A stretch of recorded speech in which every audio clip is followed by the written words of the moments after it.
Thank you all for being here today. You know, this is an age-old problem, and just in the news in the last couple of days was another story about a Staten Island boy in New York who took his own life and left a note saying that the staff at his private school didn't do anything to stop bullying. So this is always on the minds of kids and parents and school administrators. And the question is, the update to the existing Florida law requiring more monitoring and new policies, will that make bullying less frequent in your opinions?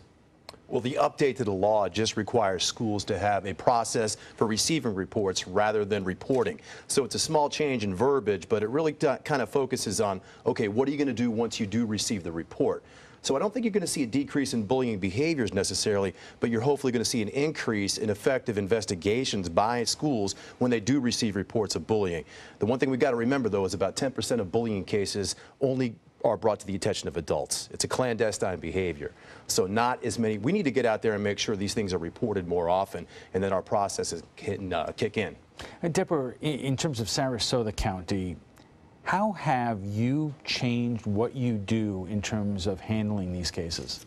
We've really worked very diligently with our administrators to make them aware of the legal definition of what bullying is, what it looks like, and how to respond to every case that is reported to them, whether there is a founded case of bullying or an unfounded case. We want every case to be investigated. Has there been a change in how sensitive school officials are to these reports when they do come up?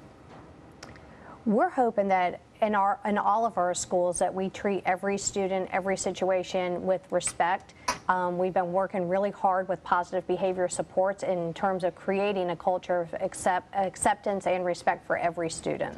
You know, Kurt, that story that I mentioned out in New York also raised the question in terms of what parents are seeing at home and whether or not they are aware that their kid is having problems and whether they react and respond adequately to that.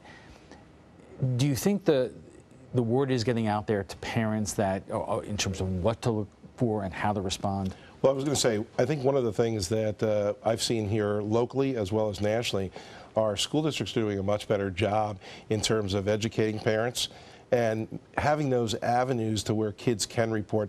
The old system of telling a kid that's bullied, just come to the office and report it, has kind of gone out the window. So schools are being more creative, involving ways for kids to text in their tips if they're being bullied, or email them into somebody at the school. So you're seeing more of that creativity. Thus, I think you're seeing more response from the school districts as well. But what about education at home? Education in terms of parents, in terms of what to look for and how to handle it? Yeah, I think parents are educating themselves because they understand the complexities. The news has done a great job in terms of bringing these cases out, like we've seen in New York and elsewhere in the country. So I think parents are doing a better job of staying in touch with their students and making sure that they're in touch with the school districts and that the school districts have vehicles to address their child if they're victimized.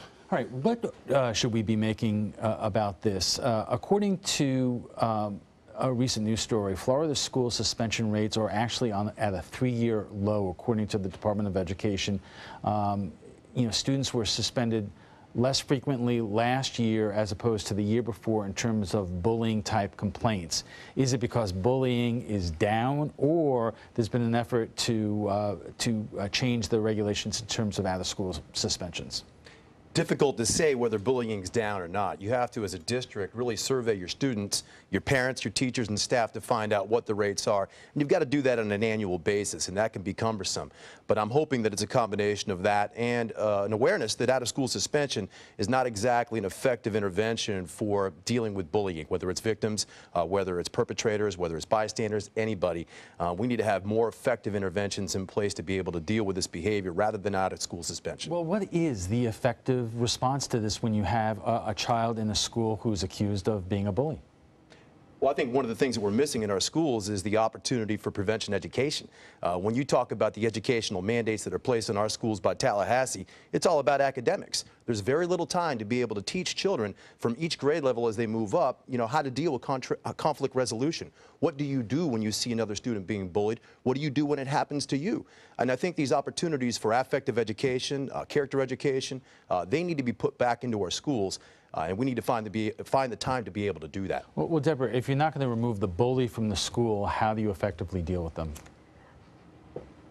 If you're not going to remove the bully from the school, how do you deal with them? I think, like you just said, we try to educate our students. We try to educate our parents. We try to educate our teachers. This is what it looks like, and encourage everybody to treat one another with respect and caring. And then when that situation arises, really work with the bully to find out what is going on and hopefully connect them with resources to help change that behavior.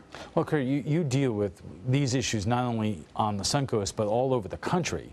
Have there been major changes in terms of how school districts deal with bullies in terms of how to deal with them in school or out of school, and how to deal with the children who are being targeted? There are, and one of the most successful solutions that we've seen, and we utilize it here in Sarasota County as well, as our teen court program, where we actually have other students judge the actions of their own peers.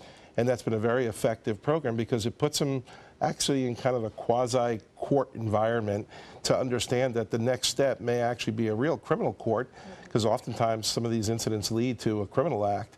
So keeping in mind that we are trying to reduce the suspensions, we're trying to reduce criminal arrests in school, but there's that fine line in between. At what point does the bullying become a crime? And so the teen courts is a program that's addressing that in not only this county, but other counties across the country. That's incredible. And I know, since you're both with the public school system, this is a hard question to answer, but is there a difference in terms of the approach that public schools take on this issue and private schools? I think public schools are held more accountable by legal mandates through the law. The Jeffrey Johnson Stand Up for All Students Act became law in 2008, and every single one of our 67 districts in the state of Florida have to have a model policy built on that law. So that's one of the few things that you can look at where the Florida legislators intervened in public education and done some good things. So that is what I would say probably puts public schools at an advantage over private schools who are not compelled to have those kind of policies. And Deborah, again, you're with the public school system, but what is the situation at private schools in terms of, are they operating in terms of different rules and regulations, and they don't have to necessarily do what the public schools have to do? I think, like Will just said, we're held to such high levels of accountability where there's a constant situation where there's checks and balances in place, and I don't know if those same checks and balances are in place for our private school sector. And Kurt, you deal also with law enforcement issues in the public schools. In an era of budget cuts and tight fiscal times, a lot of communities have had to scale back police officers who are involved with the schools. Has that had any impact in terms of the ability of law enforcement to actually be there as a presence? Sure it is. I mean, we'd love to see every district utilize the school resource officer program to its maximum, but there are budget limitations in doing so. I think districts here in Florida have done a pretty good job of trying to work with those budgets and try to accomplish as much as they can utilizing law enforcement in the schools. I know both the sheriff in Manatee County and Sarasota County take school safety very serious. And as a result, I think we have a pretty robust school resource officer program, but we would like to see more across the country, absolutely. And of course, in Sarasota, Manatee, all over the state, kids wind up being in schools not only with kids from their local neighborhood, but it's very diverse, and kids are coming from different kinds of neighborhoods, and I would imagine that in and of itself adds to the pressures in terms of how kids relate to each other. It's about to get worse too with the new policies that are coming down as far as zone schools and assigned schools. You're going to be able to attend any school you want to attend beginning next year. So that problem is going to be compounded. But yeah, when you bring people together that haven't known each other since childhood, you're going to have obviously some learning curves and getting to know people, and you can have some strife. But also, I think a lot of the problems that we see arise out of the neighborhoods that kids live in. So there's a problem if you live in the same neighborhood as some students and some other students, and you have these personal problems that arise there, it invariably carries back into the school. So we actually probably see more situations that develop out of neighborhoods than we would from students who don't interact. And we'll have to leave it there. Thank you all very much, Kurt, Skip, and Deborah.